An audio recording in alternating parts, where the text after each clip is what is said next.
Terima kasih Yang Di-Pertua. Bismillahirrahmanirrahim. Assalamualaikum warahmatullahi wabarakatuh dan salam sejahtera.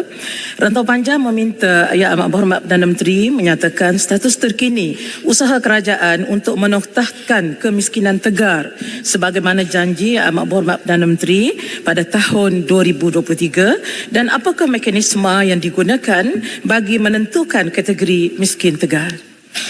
Silakan Yang Amat Berhormat Perdana Menteri. Terima kasih rakan saya Rantau Panjang tentang soalan ini. Ini penumpuan yang sangat menarik daripada sebahagian dari kita terlalu tertekan untuk membicarakan bagi pihak T15. Jadi sepatutnya sidang ini patut menekankan bagi pihak yang T85 itu.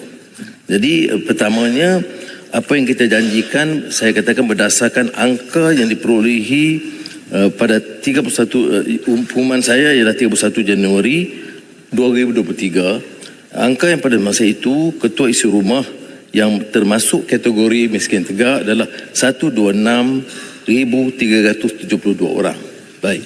Dan alhamdulillah setakat 29 Julai 2024 ini yang jumlah yang dikesan dari angka-angka ICU dan e-kasih itu diselesaikan. Walau bagaimanapun kita tahu bahawa angka ini bertambah kerana oleh kerana kejayaan ini menyebabkan ada jumlah baru yang didaftarkan dan 29 Julai selesai, 1 Ogos kita buka untuk penambahan permintaan baru termasuk yang lama yang dianggap yang merasakan perlu memohon. Ini jumlahnya 22,893. Ya. Nah, setakat bulan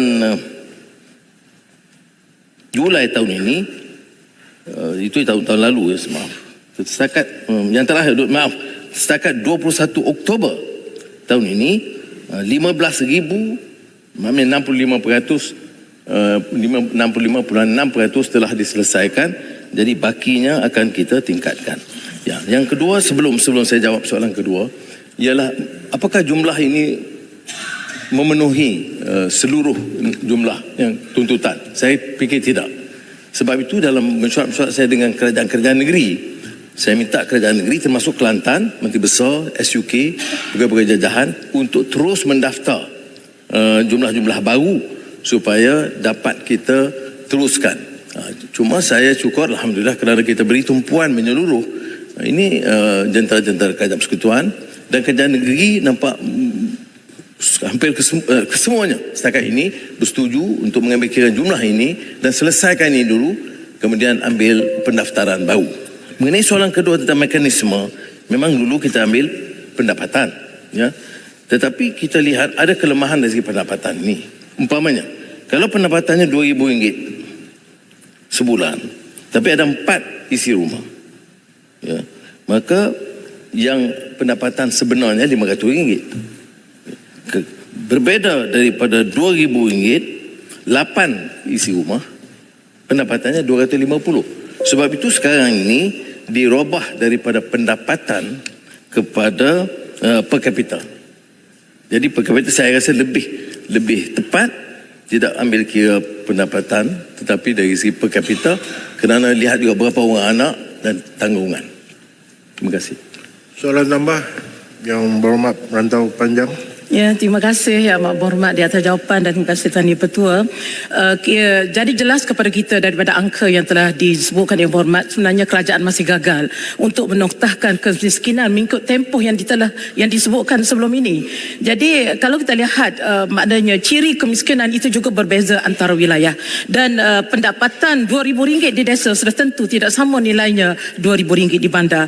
Jadi sebelum ini kerajaan menggunakan pengukuran kemiskinan berdasarkan pelbagai dimensi. Jadi setakat ini dan kini kerajaan telah mengubah kaedah dengan menggunakan NDI, jadi ataupun pendapatan boleh guna bersih. Sedangkan perkara ini masih belum jelas. Jadi saya ingin tahu setakat ini apakah yang telah dirancang oleh kerajaan untuk memanfaatkan badan-badan yang sedia ada dalam negara kita. Seperti kita ada IMY, SPC, Majlis Kos Sara Hidup, Majlis Sosial Negara, supaya semua platform ini dimanfaatkan sebagai medium untuk untuk menoktahkan kemiskinan. Dan apakah intervensi yang dirangka untuk meningkatkan NDI isi rumah khususnya bagi golongan miskin tegar, dan sejauh mana keberkesanan langkah-langkah ini bagi mengurangkan kadar kemiskinan tegar di negara ini, dan bagaimana kerajaan untuk memastikan bahawa data ini tepat dan terkini untuk mengukur keadaan sebenar kehidupan rakyat. Mohon penjelasan. Terima kasih. Janganlah kata gagal. Jumlah ini yang terpanjang. Jumlah yang saya sebut mula tadi, itu jumlah masa kerajaan yang disokong oleh Yang Berhormat. Kita guna angka itu, dan dengar, kita guna angka itu dan kita selesaikan. Kemudian saya rojok kepada semua kerajaan negeri. Ya, dan setakat ini menteri-menteri besar tak semesti seperti ahli parlimen. Dia bagi kerjasama sepenuhnya.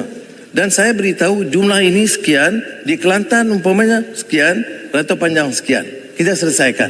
Tetapi saya minta kerajaan negeri, SUK, pegawai jajahan, tambah.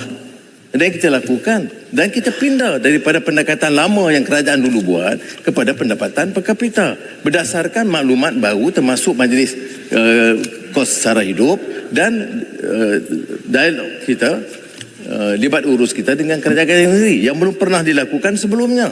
Ya. Kita lakukan dengan semua kerajaan negeri dan input kerajaan negeri, kerana nak dapatkan jumlah ini dia harus kerjasama. Kemudian mengapa perlu kita kerjasama? Kerana ada daripada peruntukan kerajaan persekutuan, ada daripada kerajaan negeri walaupun lebih kecil, tapi ada zakat melalui Majlis Ugama Islam dan juga beberapa program kebajikan oleh kerajaan negeri. Jadi kita gabungkan itu semua. Jadi saya setuju, ia bukan, dan saya sebut dalam jawapan tadi, dia bukan satu pendekatan yang sempurna, tetapi mengikut angka yang diberikan setakat ini, sekian selesai untuk tahun pertama, tambah 22,000, hampir selesai, dan saya yakin boleh selesai. Tetapi apakah ini memuaskan? Tidak. Sebab itu jumlah itu kita minta. Saya sendiri bangkitkan umpamanya angka yang diberikan oleh Ketua Jajahan Tanah Merah dan Jeli umpamanya, ya, yang dibangkitkan yang katanya tidak memenuhi kenyataan sebenarnya di bawah. Itu kita mohon kerjasama daripada jentera kerajaan persekutuan dan kerjasama kerajaan negeri. Setakat ini saya tidak ada masalah dengan kerajaan negeri, ya.